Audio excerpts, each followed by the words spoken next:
Olá, eu sou Felipe de Carvalho, correspondente da ONU News em Belém, na COP30. Estou aqui agora na Zona Verde da COP30 e eu converso com a enviada especial da conferência para o tema de saúde e também secretária de Vigilância em Saúde e Meio Ambiente, Ethel Maciel, que vai comentar com a gente o grande acontecimento desse quarto dia de COP, que foi o lançamento da Declaração sobre Saúde e Clima. Nós tivemos esse dia histórico hoje, dia 13 de novembro. Ontem nós já tivemos também vários painéis sobre saúde, mas hoje, pela primeira vez, a saúde ocupou a plenária central da UNFCCC com o tema da saúde para o lançamento do Plano de Ação de Saúde de Belém, que é um plano que visa a adaptação do setor saúde para as mudanças climáticas, para o enfrentamento às mudanças climáticas. Esse plano foi construído ao longo de mais de um ano, com o apoio da Organização Mundial de Saúde, de parceiros, universidades, associações científicas, a sociedade civil. Nós tivemos várias reuniões até chegar aqui, porque a ideia era chegar aqui em Belém de forma que os países já tivessem conhecido o plano e já pudessem endossar, esse plano de ação de saúde de Belém. Ele é estruturado em 3 eixos principais. O primeiro eixo é a vigilância e monitoramento. Nós temos na maior parte dos países dados de clima, dados de saúde, mas em geral esses dados não são integrados. Esses dados não conseguem fazer, por exemplo, predições para informar o setor saúde se um dia de maior calor vamos ter um maior atendimento em unidade de saúde, em hospital. Então a ideia é que a gente possa fortalecer os sistemas de vigilância do mundo, fazendo a integração desses sistemas de informação, juntando dados de saúde, dados de clima. O segundo eixo é um eixo que fala mais da atenção à saúde, os sistemas resilientes. Então, como a gente preparar as nossas unidades de saúde, os nossos hospitais, as nossas estruturas para esses eventos extremos que acontecerão cada vez mais frequentes. Também como a gente pode fazer a capacitação, o treinamento dos profissionais de saúde para que eles possam enfrentar esses eventos extremos, que vão ser causados pelo que nós já estamos vivendo, essas mudanças climáticas. Um exemplo aqui no Brasil foi no ano passado, inundação no Rio Grande do Sul, a maior epidemia de dengue da história, impulsionada por essas mudanças climáticas. Então não é algo para a gente pensar no futuro, é algo que está acontecendo agora. Então nós pensarmos em como adaptar o nosso sistema é urgente.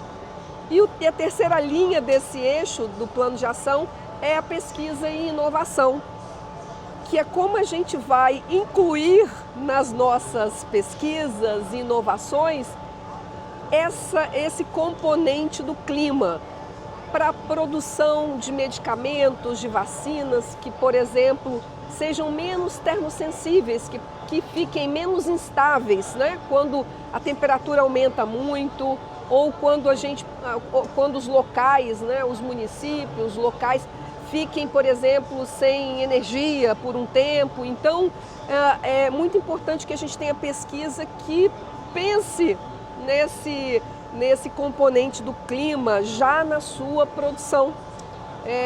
E também nós pensarmos na própria cadeia produtiva da saúde de forma que ela seja menos poluente, que a gente utilize, por exemplo, menos plástico. Nós na saúde utilizamos muitos insumos de plástico e contribuímos para essa poluição no planeta. E também pensarmos nas nossas em utilização de energias renováveis em toda a produção e também materiais menos poluentes. Então esses 3 eixos de ação formam esse plano de ação de saúde de Belém, que pela primeira vez nós estamos concordando, fazendo esse alinhamento, esse consenso, como se fosse um guia, um mapa para onde ir, para que a gente possa aí ter uma saúde mais adaptada às mudanças do clima.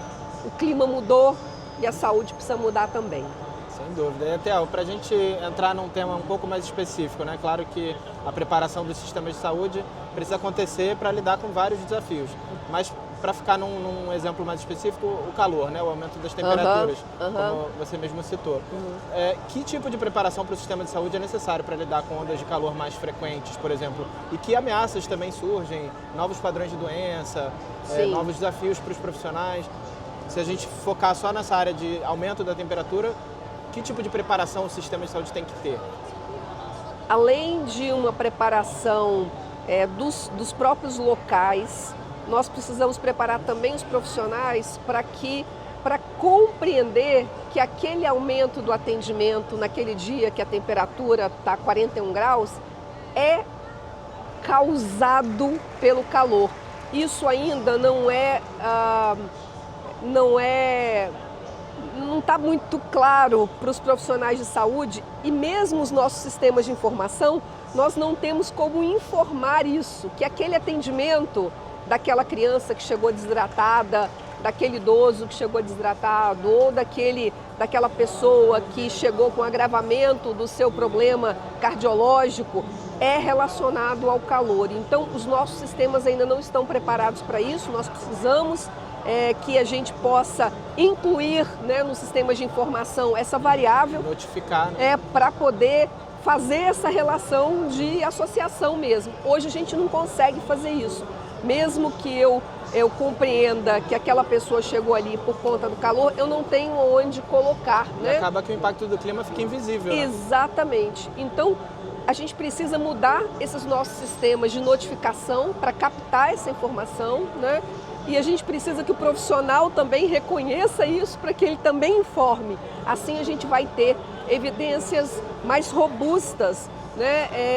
E também nós precisamos, por exemplo, ter esses sistemas de predição. Hoje, o que a gente sabe é quando já passou, né? Assim, a gente teve um aumento na unidade de saúde de atendimento, do que aconteceu ontem ou anteontem. O que a gente precisa é que os nossos sistemas de alerta possam prever. Então, nós vamos ter uma temperatura alta daqui a 3 dias, eu preparar o meu serviço de saúde para esse aumento que terá de atendimento. Então, hoje nós precisamos de sistemas de alerta que possam fazer esse planejamento melhor para um aumento da demanda que vai acontecer.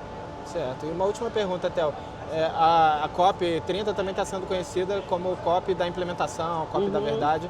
E a implementação desse plano, ela depende muito também do nível local. Já que a gente está na Amazônia, qual seria, assim, também uma estratégia para conseguir implementar esses eixos num contexto como a Amazônia, que tem desafios muito particulares? Sim. Nós temos aqui, inclusive, patógenos que nós ainda nem conhecemos todos. Então, o próprio fato de devastar a floresta faz com que a gente tenha a possibilidade, né, de termos surtos, epidemias. Então, aqui é uma região de muita importância, né, para a vigilância, especificamente, para um monitoramento global.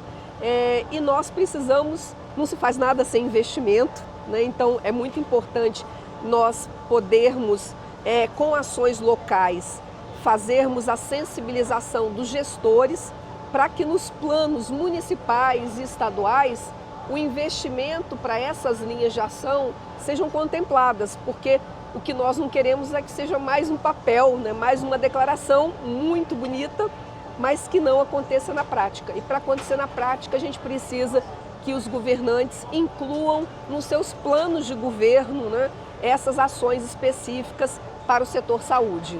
Perfeito. Muito obrigado, Théo, por compartilhar Obrigada. A profundidade e a importância e o impacto positivo que esse plano vai ter para a saúde e para o clima. Muito obrigada, Felipe.